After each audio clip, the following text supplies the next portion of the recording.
संतोषी माता व्रत का महत्व विधि। सृष्टि के सभी प्राणियों का कल्याण करने वाले शंकर भगवान के पुत्र श्री गणेश महाराज और माता रिद्धि सिद्धि की पुत्री संतोषी माता विश्व के सभी उपासक स्त्री पुरुषों का कल्याण करती हैं। अपना व्रत करने तथा कथा सुनने वाले स्त्री पुरुषों के धन संपत्ति से भंडार भरकर संतोषी माता उन्हें पृथ्वी लोक के सबसे बड़े सुख यानी संतोष धन से आनंदित करती है। व्यवसाय में दिन दुगना और रात चौगुना लाभ होता है। शोक विपत्ति नष्ट होती है और मनुष्य चिंता मुक्त होकर जीवन यापन करता है। संतोषी माता के विधिवत व्रत करने, गुड़ और चने का प्रसाद ग्रहण करने से कन्याओं को सुयोग वर मिलता है। स्त्रियां सदा सुहागिन रहती है। निसंतानों को पुत्र की प्राप्ति होती है। जीवन में सभी मनोकामनाएं संतोषी माता के व्रत से पूरी होती है। बोलो संतोषी माता की जय। संतोषी माता का व्रत शुक्रवार को किया जाता है। शुक्रवार को सूर्योदय से पूर्व उठकर स्नान आदि करके मंदिर में जाकर संतोषी माता की पूजा करें। पूजा के समय एक कलश में ताजा स्वच्छ जल भर कर रखें।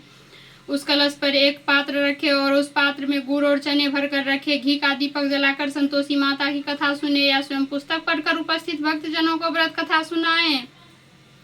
संतोषी माता की व्रत कथा को सुनते अथवा दूसरों को सुनाते समय गुड़ और भुने हुए चने हाथ में रखे। व्रत कथा समाप्त होने पर संतोषी माता की जय बोलकर उठे और हाथ में लिए हुए गुड़ और चने गाय को खिलाए। कलश पर रखे गए पात्र के गुड़ और चने को प्रसाद के रूप में उपस्थित सभी स्त्री पुरुषों और बच्चों को बांट दे। कलश के जल को घर के कोने कोने में छिड़ककर घर को पवित्र करे।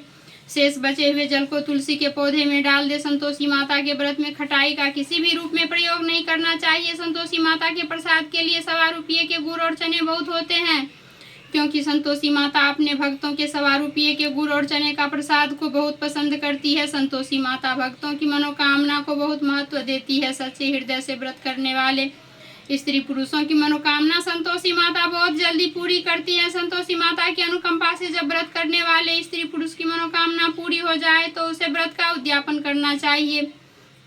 उद्यापन में 2.5 सेर गेहूं के आटे की पूरी, हलवा, खीर व चने का साग बनाए। किसी भी वस्तु में खटाई का प्रयोग न करें। उद्यापन के दिन विधिवत घी का दीपक जलाकर संतोषी माता की पूजा करें। फिर आरती के बाद सबको गुड़ और चने का प्रसाद बाटे। कलश में भरे जल को घर में छिड़क कर घर पवित्र करे। उसके बाद घर परिवार के 8 छोटे लड़कों को भोजन कराए। घर परिवार के लड़के ना मिले तो आसपास के लड़कों को बुलाकर भोजन कराए। ब्राह्मण के लड़कों को भी भोजन करा सकते हैं। भोजन के बाद दक्षिणा में लड़कों को रुपये पैसे न देकर कोई फल देना चाहिए, लेकिन फल खट्टा नहीं होना चाहिए। व्रत करने वाले स्त्री पुरुषों को दिन में 1 बार ही भोजन करना चाहिए। जय संतोषी माता।